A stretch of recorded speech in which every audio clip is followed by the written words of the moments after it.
ওরা লড়াই শেষ করে বন্দুকের গুলি দিয়ে, ওরা লড়াই শেষ করে বিরোধীদের ঘর ভেঙে, ওরা লড়াই শেষ করে বিরোধীর ব্যবসাতে অ্যাটাক করে। আমরা শেষ করব মিষ্টি বিতরণ করে। প্রত্যেকটা তৃণমূল কর্মীর বাড়িতে মিষ্টি পৌঁছবে, সেদিন হবে আমাদের জয়। আমরা হাসি মুখে বুকে জড়িয়ে মিষ্টি মুখ করাবো আগামী 4 তারিখ। কি আশা রাখতে পারি তো?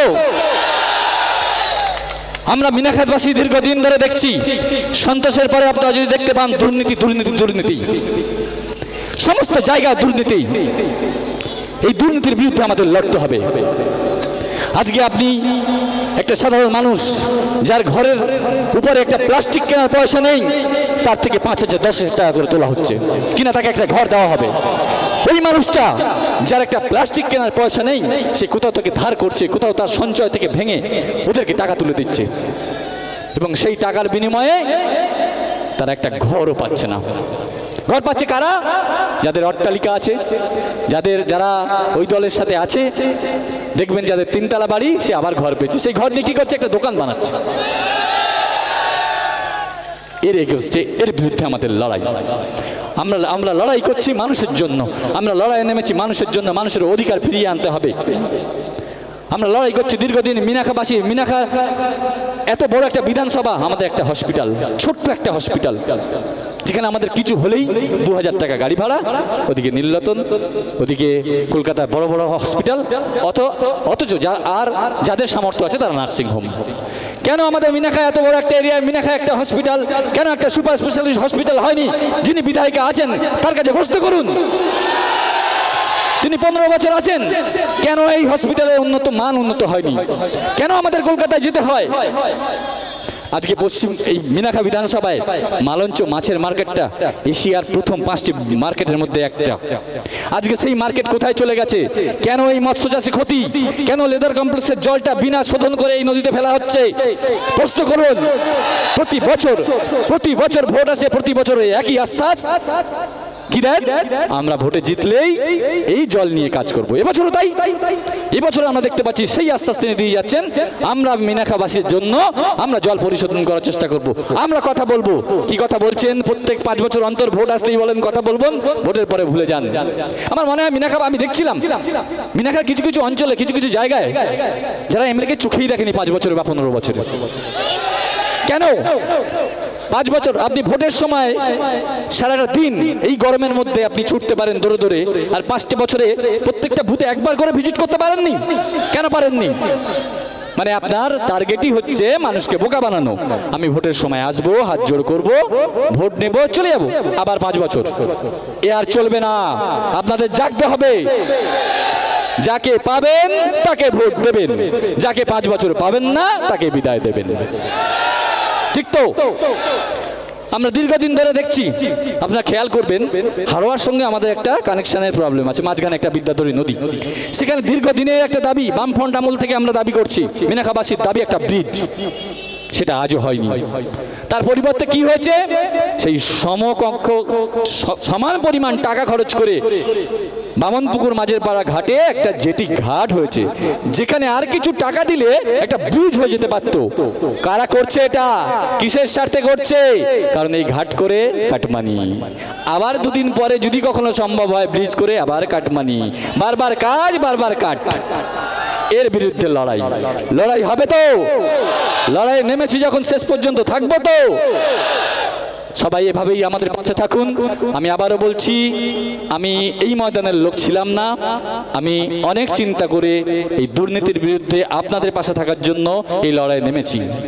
অনেকে বলছেন যে প্রতীক খুবই নতুন, প্রতীকের রাজনীতির এক্সপিরিয়েন্স 0। হ্যাঁ, আমি আবারও বলছি, রাজনীতি আমি করতে আসিনি, আমি এসেছি মানুষের সেবা করতে।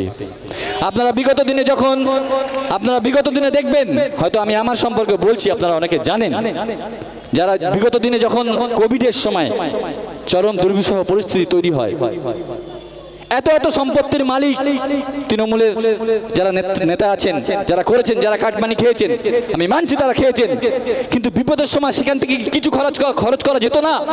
তারা করেনি, আমরা করেছি। আপনি ইতিহাস চেক করে দেখুন, আমরা করেছি নিজেদের ব্যক্তিগত পকেটের পয়সা খরচা করে আমরা চেষ্টা করেছি। হয়তো আমরা সামর্থ্য অনুযায়ী করতে পারিনি, আমরা সবার জন্য করতে পারিনি, কিন্তু যতটা পেরেছি আমরা চেষ্টা করেছি। সেই চেষ্টার আঙিনায় দাঁড়িয়ে বলছি, আপনারা আমাদের সুযোগ দিন, আরো বড় কিছু করে দেখাবো। আর যদি না করতে পারি 5 বছর পরে আবার ছুড়ে ফেলে দিয়ে বলবেন, প্রতীক ভাই তুমি কথা রাখোনি, তুমি আসতে পারো। মাথা পেতে নেব, মাথা পেতে নেব। এই লড়াই আমাদের লড়াই, আবার বলছি লড়াই আমাদের লড়াই। এই লড়াই আগামী প্রজন্মের লড়াই, আগামী প্রজন্মকে সুস্থ পরিবেশ দেওয়ার লড়াই। আপনি ভাবুন, লাস্ট কত বছর ধরে সরকারি স্কুলের টিচার নিয়োগ হয়নি? কেন হয়নি? কারণ কি? চাকরি পেতে গেলে 15 লাখ। আপনি চেক করে দেখবেন, আমি নাম করছি না, প্রত্যেকটা তৃণমূলের নেতার বাড়িতে চাকরি। পরে প্রমাণিত হয়েছে কোর্টে, তারপরেও তারা কিন্তু গলা উঁচু করে কথা বলছে। কিন্তু তারা আপনার জন্য চাকরির কথা ভাবেনি। তারা সেই 15 লাখ টাকা নিয়ে আপনাকেও দেয়নি, তার বাড়ির লোকটাকেই দিয়েছে বেশি। বাড়ির লোককে দেওয়ার পরে দেখেছে এখানে তো পয়সা হয়নি, এবার বাইরের থেকে তারা করেছে। আগামী প্রজন্ম, আপনার বাড়ির বাচ্চারা স্কুলে যাচ্ছে, আজকে আপনি তাকিয়ে দেখুন সরকারি স্কুলগুলোর কি অবস্থা, কেন এই হাল। আগামী বিগত দিনে এই স্কুল থেকে, সরকারি স্কুল থেকে পড়াশোনা করে কেউ উকিল হয়েছেন, কেউ ব্যারিস্টার হয়েছেন, কেউ প্রফেসর হয়েছেন। আজকে সরকারি স্কুলের নাম শুনলে, তুমি সরকারি স্কুলে পড়েও তাকে নিচু করে দেখা হয়, কারণ সরকারি স্কুলের মানটা নিচে নামিয়ে দেওয়া হচ্ছে। আজকে আপনার বাড়ির ছেলেরা যারা পড়াশোনা করছে, তাদের ভবিষ্যৎ কি?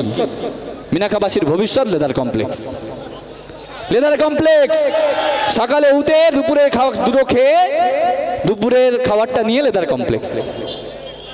আর নেতাদের ছেলে মেয়ে তারা দেখুন বিদেশে পড়াশুনো করছে, আর আপনার লেদার কমপ্লেক্স। পড়াশুনো করার পরে কেউ টোটো চালাচ্ছে, কেউ অটো চালাচ্ছে, কেন?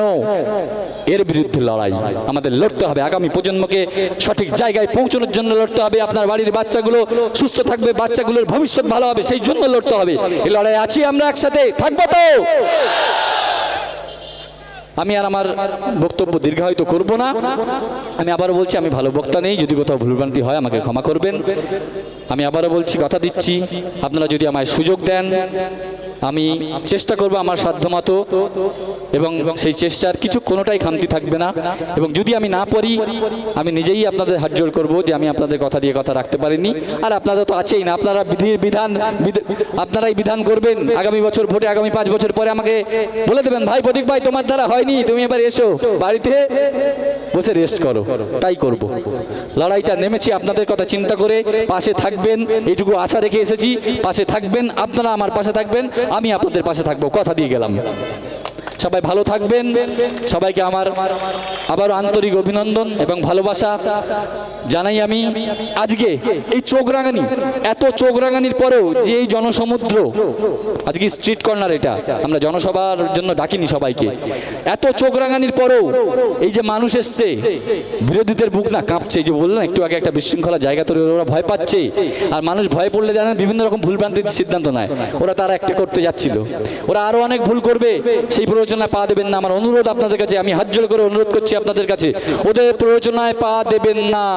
আমরা শান্তি চাই, আমরা শান্তি চাই। আমরা আগামী 4 তারিখ ওরা কি করেছিল সেটা মাথায় রাখবেন না। মিষ্টি কিনবেন, মিষ্টি কিনে নিয়ে আপনার কষ্টের টাকায় মিষ্টি কিনবেন, মিষ্টি কিনে নিয়ে বাড়িতে গিয়ে বুকে জড়িয়ে মিষ্টি মুখ করিয়ে আসবেন। পারবেন তো? এটাই হবে আমাদের বদল, বদলা নয়। আমরা এই বদলটা চাই, আমরা এই সৌজন্যের রাজনীতি ফিরিয়ে আনতে চাই। মিনাখায় আমরা এই সৌজন্য দেখতে চাই আগামী দিনে, আর এটা তার লড়াই। সবাই ভালো থাকবেন, আর এভাবেই আপনারা কাজ করে যান।